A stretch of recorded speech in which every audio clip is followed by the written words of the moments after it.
Today, we're going to do whatever it takes to paint 120 models in one day. But fear not, we have a secret weapon on our side, and that would be oil paints.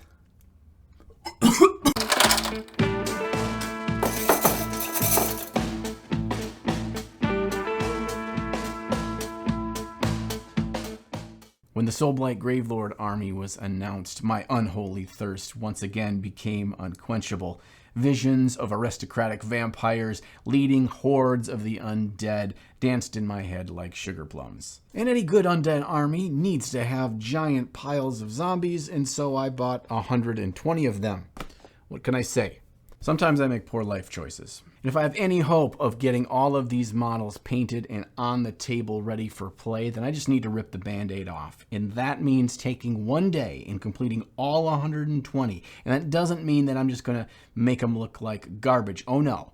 We're going to see how gruesome and deadly we can get all these zombies. I envision that my zombies are going to be in varying states of decay, so when I prime them, I'm going to first put them on big blocks of scrap wood and tape them down with my handy dandy 3M foam tape, so then each pack will have its different base coat for the priming stage. Then I take out my handy dandy paint and primer in one spray cans. Look, if I'm going to have to airbrush 120 zombies black with primer and then go over with the airbrush again with a different coat for all the skin, I'm taking so much time. That would take hours. But here, the base color and the primer is done all in one with a little spray. And you're probably thinking these colors look way too pastel and Easter-like to be zombie skin, but I purposely picked lighter, more pastel, desaturated colors for this because of a way I'm going to grime them up later. So you can trust me on this one. I've never done it before, and there's a 40% chance it's going to work. Next, I shot white ink from above on each model just really quickly, focusing on the head and shoulders area.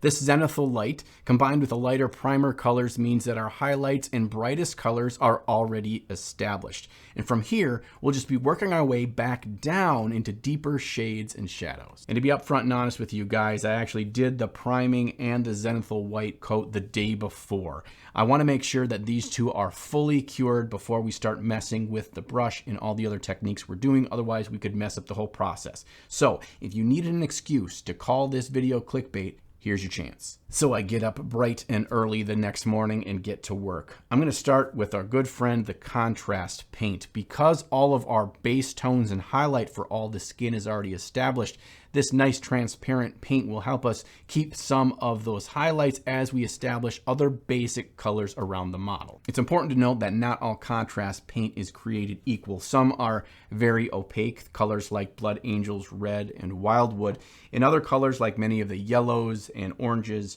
and lighter browns are much more transparent, and they allow us to see all of the highlights underneath. And we'll be using a combination of both the more opaque colors and the more translucent colors, but I am going to lean more towards the translucent to work with those highlights we already have established. Also, I'm going to shy away from very vibrant colors, unnatural colors, because I want these to feel more like regular villagers. They wouldn't have fancy dyed purple clothes. That's not what normal people had. Also, they were probably buried underground for a while before they were re-risen from the dead, which means their clothes will have somewhat faded or become dirty, and so, we want to stay true to the zombie lore. Every time I take out a new color, I grab zombies at random and paint something on them with that color.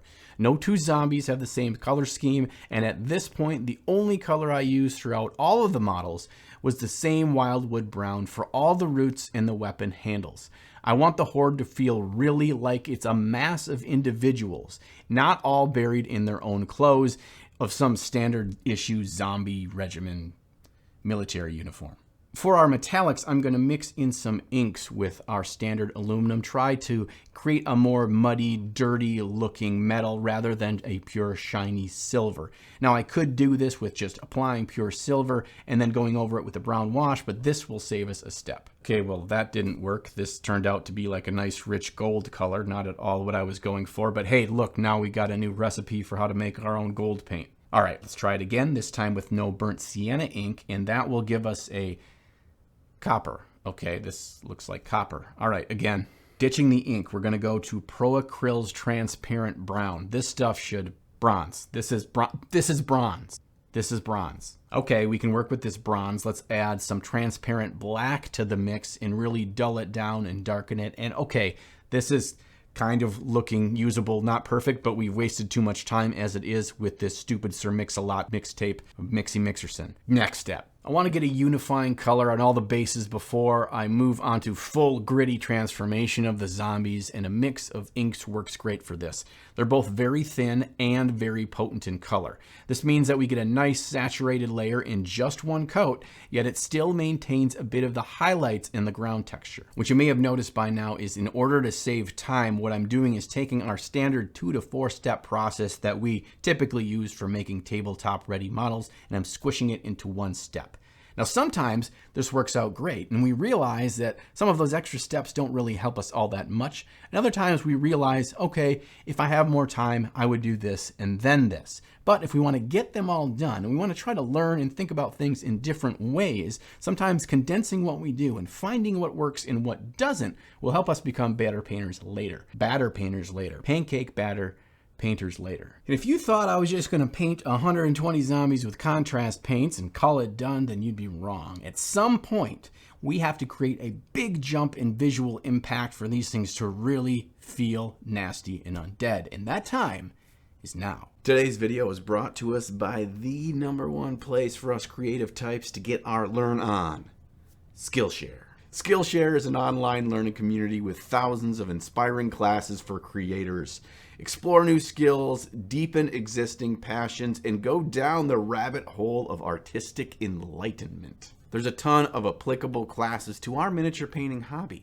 Things like color theory and light, and even artist productivity. Plus, there's all sorts of awesome things that might help us. I haven't found them all yet. Or other great artistic endeavors we might have, like web design or graphic design or even playing an instrument. When digging through the classes, one new one that really caught my eye was called YouTube Success, Script, Shoot, and Edit by Marquez Brown Lee. Help me, Obi Marquez. You're my only hope. If you want to try it out, click the link in the video description below for 1 month free, no strings attached. But there's a catch. It's only available to my first 1,000 subscribers that click that link, and then it's closed forever. So you got nothing to lose. Give it a try, see if you like it like I do, or if it's not for you. A big thank you to Skillshare for supporting the channel and giving my smooth brain its very first wrinkle. And speaking of brains, let's get back to painting those zombies. We're going to turn to our good friend the oil paints for this heavy lifting, but not just a standard oil wash over the entire models. If we do that, what we do is we kind of pull everything together. All of the pieces feel kind of brown in shadow, or kind of black, or kind of green. And that's not really going to create much of an impact at the table. So we're going to do things a little bit differently. And no, I didn't put varnish on these models before I started putting oils on them. What I'll do is mix up quite a few different oil washes on the palette. This step is going to be the most time intensive of the whole project. I want to make sure I have everything at the ready. So once I start painting, I'm not stopping to mix more colors. And the consistency of the wash is pretty important here. I want it thin enough that it flows over the model and into the recesses easily, but not so thin that it's hardly noticeable on the raised surfaces. Once your mixing brush can run up the side of the palette and the oil wash that flows behind looks like the consistency of water, but still has quite a lot of potency in its color, you know you're at the right consistency. And if you feel like the consistency isn't right, you can always just add a little bit more mineral spirits or add a little bit more oil to really get the mix the way you want it. Don't feel like you're going to screw it up if you get it wrong in the first try. I paint a variation of reds, purples, oranges, magentas, blues, greens, sickly, yellows, whatever on the skins of the zombies, and then a universal dark brown wash for everything else. Be sure to mix it up with each one, putting splotches of random colors on faces, hands, feet, and wherever on the body. Just like with our contrast step, I'm making sure that no two zombies look alike here. I grab a model and I just go on instinct whatever colors I grab and slop them on. I want this to feel like each one is slightly different, and I don't want to actually be thinking about the application process. And this may look a little bit like a clown fiesta right now, but these strong colors are important to establish at this step. Without them, our horde is all going to look like a pile of brown turds from 5 feet away, and that's not going to strike fear into the heart of our opponents. Oh, and definitely do not worry about being neat in this step. If some of your oils kind of mix together or overlap each other, that is perfectly fine. In fact, that's going to create some really awesome new color transitions and color mixes later on in the process. And when I'm doing this step, I am not wasting my time by cleaning my brush between picking up new colors to put on the models. I quickly dab it on a paper towel next to me and move on to the next color. Because oil washes want to run off your brush so well and into the details of the model, they will act the same way when trying to jump off your brush onto the paper towel. And again, if a little bit of that last color is still on your brush, that's only going to help us create more interesting colors on the models in the end. And step 2 of our oil process is to buff or remove those oils from the model. Now, it's important to wait until the mineral spirits evaporate before we try to remove them, so we want the models to sit for a little bit. I worked in batches of about 30 models, getting all the oil wash over those 30 and then returning to the first one and started removing the oils from the upward facing surfaces that didn't catch light. I'd say that based on the consistency of our oils that we're using for these washes, our ideal wait time is about 20 minutes from application to removing of the oils. The wash should be dry enough that it's not shiny and wet looking, but it's not yet started to fully cure so that our makeup sponge used to remove them struggles to remove any of the oil paint. And once again, John screws up on this project. I think I waited a little bit too long. I worked in too big of batches because I went back with my makeup sponges and the oils were really kind of tough to just remove on their own. There is an easy way to fix this, and that is to take a little bit of mineral spirits on your sponge, dab as much of it off as you can, and then start removing. The only downside of this is if there's too much mineral spirits on that sponge, it will just soak up all the oil and you won't even get this nice blended tinting of that original oil color that we're looking to leave behind. Okay, 15 hours. 15 hours of painting today, and we have got ourselves 120 completed zombies. Now, I think they're pretty cool, but there's some things I wish I could have gotten to today to put them over the top. Also, I didn't get to the base rim painting yet, which will really make the final unit of 120 look great together. So tomorrow I am going to do those base rims and a couple other of quick little detailed things that I think are going to be worth the extra time, even though technically it is possible to get this job done in one day.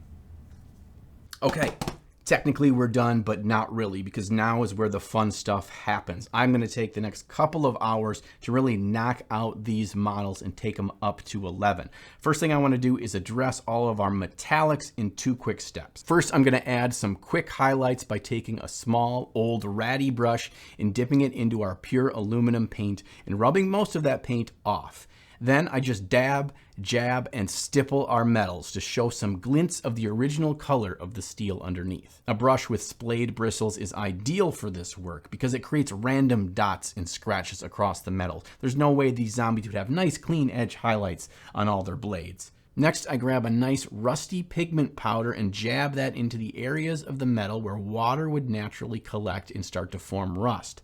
I'm using that same crappy brush as before because we're jabbing pretty hard into the model to get those pigments to set. If you're painting 120 of anything, you don't want to worry about being exact except for when it's absolutely necessary. So with this pigment powder, I'm just jabbing it in there, not worrying if I get it where it's not supposed to be. Anyway, these guys would be all filled with dirty, rusty, ugly soil anyway, wouldn't they? So I throw some on the base as well as randomly throwing it across different parts of their clothing to add a little bit of color interest there. And our final step is to create some nasty gore like any good zombie would have. And I have shared before my wonderful and favorite recipe for making my own realistic looking gore for my models. Today, we're going to use that, and we're going to make a separate, even crazier version for our gore. I'll be making an even more dark and stringy ichor by combining Tamiya Clear Red, Vallejo Black, and UHU Glue. I'll mix also a more standard true blood red color with just Tamiya Clear Red and Black. We start with our UHU mixture and string it like spider webs and glob it on appropriately gory sections of the model. This can take a little bit of getting used to, so mess with the models a little bit to get the hang of it.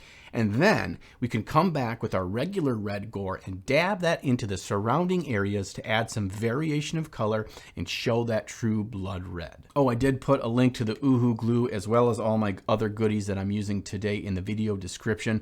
A giant thank you to those of you that use those links. For no additional cost to you, you actually get to support the channel, so thank you for that.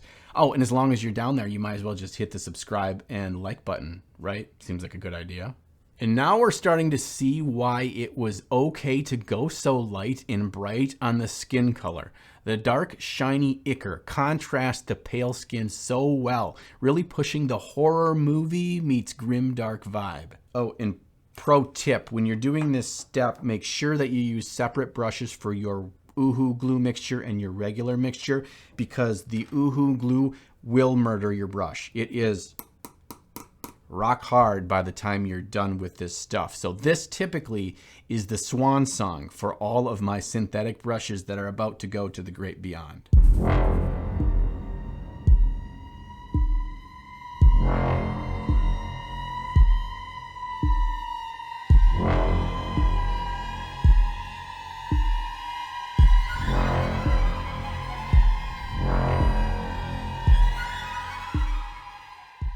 A day's work to get them done, and then a few hours the next morning to make them properly gory, and we have completed all 120 zombies. I cannot wait to see all 120 on the table swarming my next victim of an opponent in Age of Sigmar. And completing this project has got me all the more excited about starting working on my next crazy fun video idea. And all those crazy ideas turn into videos because of my wonderful patrons, like these latest bloody legends to join our ranks that you see on the screen now. If you feel like you get a couple of bucks worth of value and entertainment out of my videos, the best way of supporting me is to consider joining my Patreon. And as a small thank you, I even give out some fun rewards as well. So until next time, be good to one another. Why don't you get out there and eat some brains, and don't forget to slay the gray.